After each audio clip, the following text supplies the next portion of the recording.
Welcome back to our channel. Thank you for watching, guys. And we are a couple living here in the Philippines, and we have been together for like almost 9 years already. It's been 9 years. We had our 8th-year anniversary last August. Yeah, alam ng parents namin yon, and walang tinatagong kung ano-ano sa mga magulang. Although we have to be very honest with you. Na it took us some time before we let our families know about us being together. Kasi nga, knowing our culture in the Philippines, it's not really accepting yet. It's not something that you guys are ready to entertain in your thoughts. Kaya it took us some time before our parents were informed of our status together. So, because of that, kasi I know for a fact, at actually pinag-uusapan namin, we know na there are a couple of people out there who may be experiencing the same kind of situation na kung saan man kami ngayon, or maybe yung mga pinagdaanan natin, mahirap. May mga ibang partners dyan na partners lang sila na naka-enclose sa 4 walls. So, pag nasa labas sila, they can't really show their relationship. So, maybe we can help them, or you. O sana this video can help you guys na, pero hindi natin kasi pwede talagang i-push sa inyo kung ano yung dapat yung gawin, because every single situation where we are, it's a totally different story, it's a unique situation. And sa amin naman kasi, siguro we are just so blessed knowing na we do have a very open minded family na naging accepting, na so they respected us as a couple, and it's just an amazing feeling knowing na parang wala akong narinig kahit na anong negation from my family. Hindi ko lang alam sa'yo. Wala naman. So, syempre baka naman hindi ko alam din. Pero so far wala naman. Wala naman sa amin. So, kwento namin, siguro mas maganda ikaw muna magkwento ng story mo. Okay. You share the story with them para parang somehow masundan nila how we started. Diba? Kasi that's really our purpose. Our purpose really is to share with you how we are living our lives together as a couple. And, pinaka-importante kasi talaga is yung acceptance mo sa sarili mo on where you stand, kung ano talaga yung gusto mo, and ano yung magpapasaya sa'yo, spiritually, emotionally, and physically. So yun yung pinaka-importante talaga. In my case, siguro yung realization ko that I am gay, or ito yung path na gusto ko, was after college na. I was working already. Kasi during that time, doon ko na-realize kung kailangan ko na talagang malaman or figure out kung yung gusto ko sa buhay. So, nung nag-aaral pa ako, ang gusto ko lang muna is makapagtapos sa pag-aaral. Although may mga relationships on the side, heterosexual relationships. Pero, andun kasi yung parang emptiness. Nasa relationship ka, hindi ka masaya. Parang ang bigat-bigat. Okay. Na parang, bakit ang bigat? Siguro, maybe, yun yung parang isa sa mga indicators na gay talaga ako, kasi nung nasa heterosexual relationship ako, more than a responsibility yung pagiging boyfriend ko, parang bigat-bigat. More on parang ginagawa ko lang dahil kailangan kong gawin, hindi because gusto ko, or hindi because yun yung ikinasasaya ko, but kailangan ko lang gawin. It's dahil boyfriend ako. So yun, doon nag-start. Okay. So, after graduation, nag-work na ako, doon ko na-realize ano ba talaga gusto ko. Then doon na nag-start. Siguro that was around 2006. Kasi nag-start ako mag-work 2005. Then 2006, andun yung realization stage, or ang tawag doon? parang evaluation sa sarili mo. Okay. Yung attractions mo sa babae, and at the same time, akala ko lang mahangala ako sa lalaki kasi, uy, gwapo nito, sexy nito, nakaka-engage sa nagawin din ako. So, doon pala, yun yung mga indicators na, ayun, na magtutulong sa akin para ma-figure out na talagang gay ako. And then, nung na-realize ko na yun, natanggap ko na yung sarili ko na, okay, ito talaga yung gusto ko. Then, I ventured out. Malaking tulong talaga yung internet para magsabi sa akin or maintindihan ko yung mga bagay-bagay. Kasi tahimik akong tao nun. Wala akong kahit naman yung tahimik. Sobrang tahimik niya kasi, sobrang tahimik niya. Well, anyway, kung strangers kayo, hindi siya yung tipong mag-open ng communication. Most likely may isang taong kailangan mag-initiate ng introvert topic. kasi talaga ako.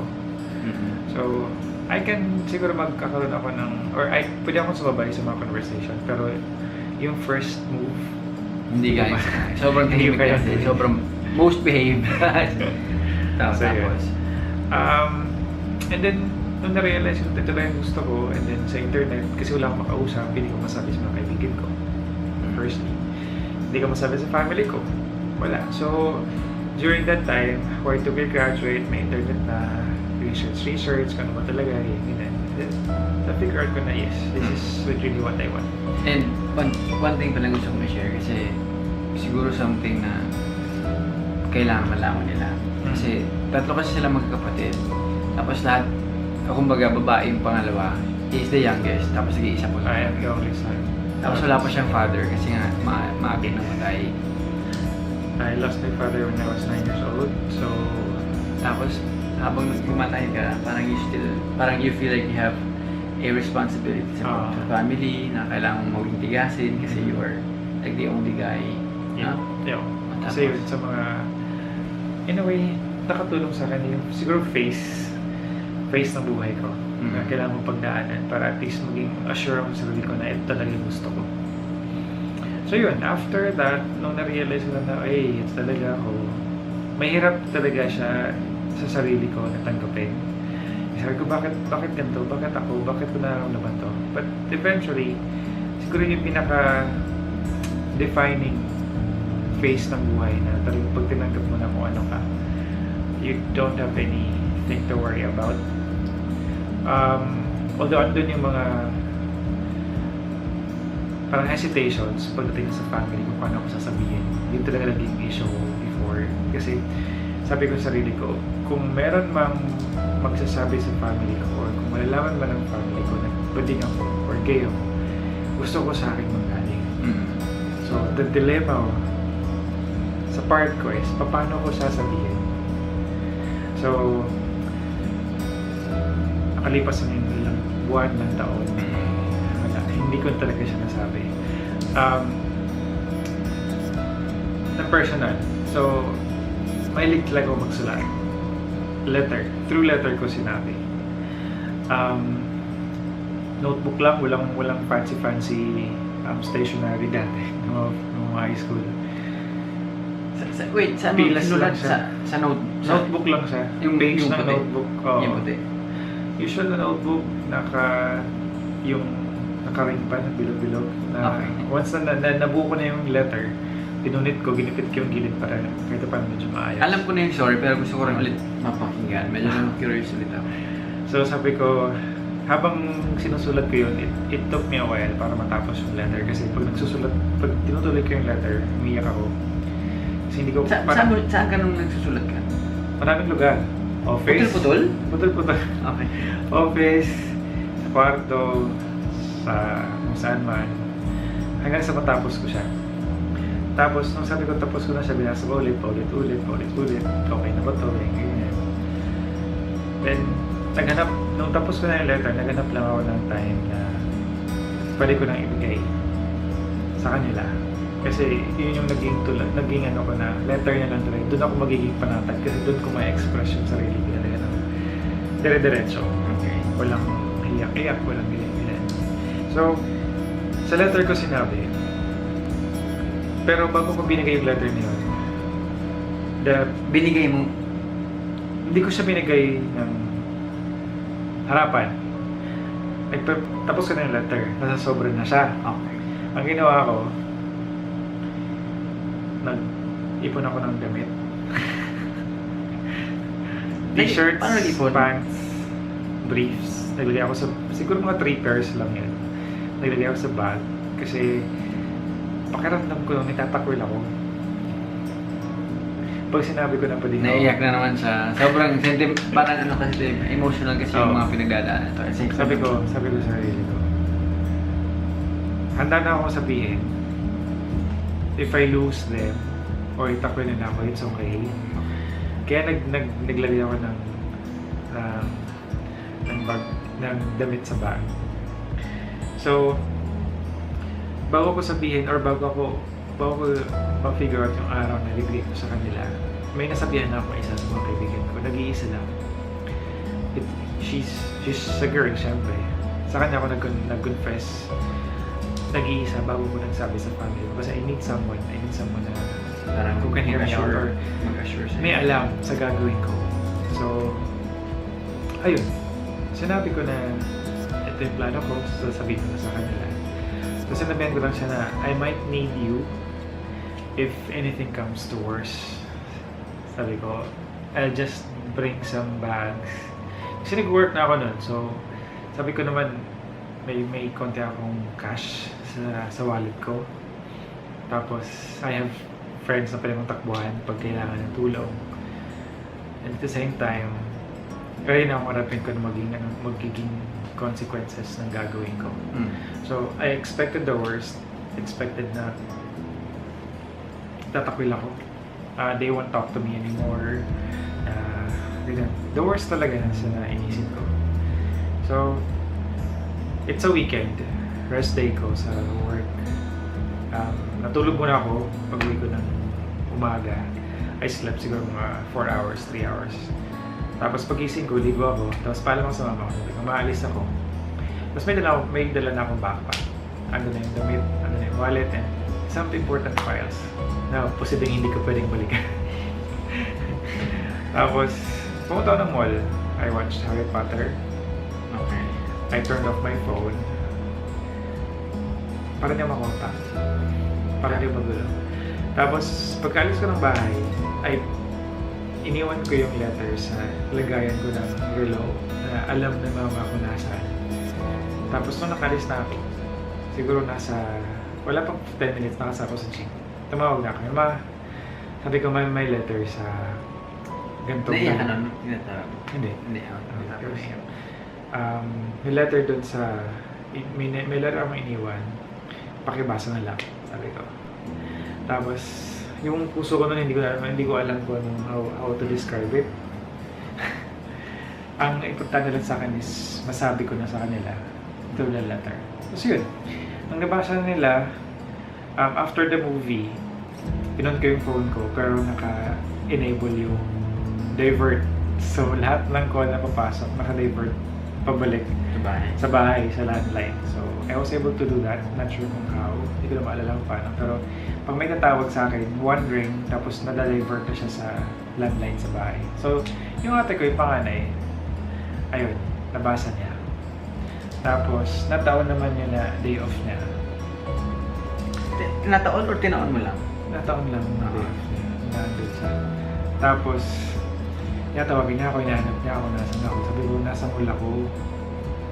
Tapos, niya ako. Oh. Tapos, hinanap niya ako, nasan daw ako. Sabi ko, nasa mall. Nandito ako sa SM North. Susundayin daw nila ako. Tapos, ako naman, nagantay. Sabi ko, dito lang ako sa mall. Sabihin nila ako, nasa baba na kayo. Tapos, sinundo nila ako. Tapos, pumunta kami sa kapatid ko isa. Yung sinundan ko. Kasi nasa work, palabas din. And siguro nag-usap-usap sila na mama. Tapos, ayun. Pagdating namin dun sa office ng ate ko, ang naiwan lang ako. Kasi may sasakyan kami. Nag-drive yung bayaw ko. Yung asawa ng pangalawang kapatid. Tapos, usap kami. Pagdating namin doon sa ate ko na isa, babae-bayaw ko, ang naiwan lang sa kotse, si mama ako, tsaka si ate Babe, yung panganay ko, panganay kong kapatid. So na kami nag-usap, sabi nila, sabi ng kapatid kong panganay, okay lang daw. I have nothing to worry about. Ang dami kong iniyak nun. Sabi ko na, magyaw lang sorry kasi sabi ko pala nag-iisang lalaki sa family. Wala na si Papa. Mas balik pa. Tapos, sa ate ko naman, natin sa kanya, wala akong ginagawa masama. Mabait ako. Spark pala akong tao. Tapos hindi naman daw nila pinapakain ng ibang tao. So yun yung assurance ng ate ko. Sa mama ko naman, usual siguro sa mother or sa Nagagaling ka ba? usual siguro sa magulang na gano'n na parang okay lang, gagaling ka. Maayos ka din, sabi na sa akin.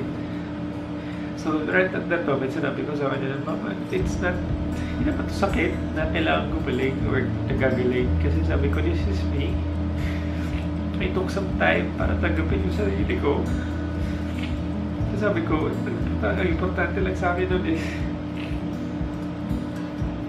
malaman nila from me, not from someone else, na chismis or whatsoever. So yun yung goal ko. Sabi ko, if kailangan ko umalis, lumayo, gagawin ko para kahit paano maging magaan sa kanila. I was very thankful kasi naintindihan nila. But I know hindi ganun kadali from them or for them natanggapin kasi Paano masabi hindi madali? syempre kahit naman sino, di naman nila kasi akalain. I mean, sabi nga nila, nung bata ako, sabi nila medyo lalambot-lambot na ako noon na posibleng may tendency. Pero hindi ko kasi maalala lahat. Wala akong ganun moments or memories nung bata ako. Kasi from the time na mamatay yung daddy ko or ng papa ko, nag-stick lang yung memory ko nung bata with him. Siguro yun nag-i-impact sa akin na namatay na bago yung tatay. Nag-stick lang yung memories ko. So, nung nakasama ko siya, yung mga sabi niya na lalabot-labot ako, I really don't have that memories in my mind na. So yun, siguro yun yung na parang nag-take sila ng time to accept. Although sabi ko naman nun, hindi ko hinihingi yung acceptance sila right at the moment. Ang gusto ko lang mangyari is malaman nila at the same time. Alam nila ko ano yung gusto ko talaga. Kung sino ako at sa akin ang galing. So yun, I think that happened around 2007. Yeah, around 2007. Ako nag-confess sa kanila. The parang yung evaluation ko sa sarili ko when I was 14 na, around 2005. So yun yung start na nag-focus na ako sa sarili ko kung ano yung gusto kong gawin sa buhay ko. So yun, that's how I told my family on my situation. Na every time naman na, every time na kinikwentuhan ko or nagkukwento ako about it, it always Naiyak siya makes me palagi. cry. Kasi kahit sino siguro gay sa akin or makakaintindi o may kanya-kanya tayo journey, acceptance, and yung hirap, struggle on how we will face our family. Nandito talaga tayo. So, siguro I'm just sharing you that piece of me para at least you have an inspiration sa mga nakakapanood na how will I tell them. So, sa mga tao na hindi kayo magsalita, letter will do. So, yeah. Medyo emotional yung video. But, you know, kaya nga na sinabi namin, the intention really is to be able to impart with you our way of, you know, coming out to our parents, to our family, Facing. yung sa kanya ngayon na nakwento niya sa'yo or sa inyo. And siguro by next time, I will be sharing with you kung paano rin ako nag-come out sa kanila. It's a very interesting story kasi I am the youngest and lahat kami lalaki sa family. But I'm gonna talk to you about it siguro sa next video, sa next episode na lang. Diba? Youngest tayo pareho. Pareho tayong youngest. And we're just so happy and lucky to have each other. Kaya we are blessed. Yes, we are so blessed. And we only pray na we will always be happy, na wala kaming maapakan na kahit na sino pa man. Kasi we believe in kindness sa bawat puso ng kahit na sino man. Most importantly, we believe in love. We believe in love and respect talaga. And communication din. Diba? Ang component din. So, siguro in the next days to come, we will continue to upload our videos para we get to inspire you on your daily life, especially if you have the same kind of if you are in the same kind of situation na medyo hirap kang i-disclose sa family mo. And we want to help you with that by sharing with your stories. Right, just make sure that you have a support system. So hindi ko pa siya masabi mo na sa family mo, at least there is someone close to you, regardless of friends or kahit paano. Sometimes may iba kasi na hindi kaya sabihin sa friends. Sa stranger sila kukuha ng outlet. So it could be depende sa comfortability ng tao or parang it will just come out, no? Yes. Parang even if hindi mo siya planado, parang feeling ko it will come out naturally when you are ready. Yes. Kasi believe me, if you're not ready to accept yourself yet, don't expect yourself to share it voluntarily to people who you can trust. Diba? So parang just wait for that time na maging handa ka na tanggapin ang sarili mo for being who you are. And it's a struggle talaga kung family na yung usapan. When it comes to your family and laying down all your cards. Wala to. So it's really a struggle. Kasi mag-alas 2 na kasi, di ba? Inaantok na ako. Tapos nakakatok ako magsalita. Hindi. It's a very interesting story. I'm sure there's a lot of people who will be inspired. Sana mapanood nila to na hindi pa huli ang lahat. Sana mabigyan kayo ng parang enlightenment na there's really nothing wrong with you. I mean, just wait for the time na ready ka nang i-accept ang sarili mo for who you are. Kasi I'm sure it will be easy for you to also tell your friends, your family, your loved ones na ganun ka. It's the acceptance stage. So wait mo lang yung panahon na yun. It will come. Huwag mo lang sarilinin palagi. Just always remember na there are people out there who will be willing to help and listen to you. And isa kami doon sa in case you guys need some time to talk. Yep. We can probably make we can probably parang meet sometime in the future so that we can get to give you some kind of assurance or at least good news to listen. Yun na lang, I think that's the best we can offer. Yun ang purpose talaga namin kaya gumagawa kami ng channel na to kasi gusto namin na maging instrumental financial guides. Parang ganun. Parang instrumental maging hindi naman guidance siguro. Parang maging instrumento sa mga tao. Pinagdaanan din yung pinagdaanan natin. Or dinadaanan. Or nagdadaanan din. Kaya ganun. So for now, yan po muna i-share namin in the next videos to come kasi ayaw namin masyadong mahaba. Sa mga susunod na video, you're doing a great job. Congratulations. Hindi kasi sanay magsalita talaga sa camera. Pero I'm trying to help him para masanay siya. So sa mga susunod na video, we will continue to share with you kung ano man yung mga pinagdadaanan namin and what are the best practices, how we are keeping our relationship happy. Diba? Kasi I am very happy. He is happy, I suppose. Wonderful.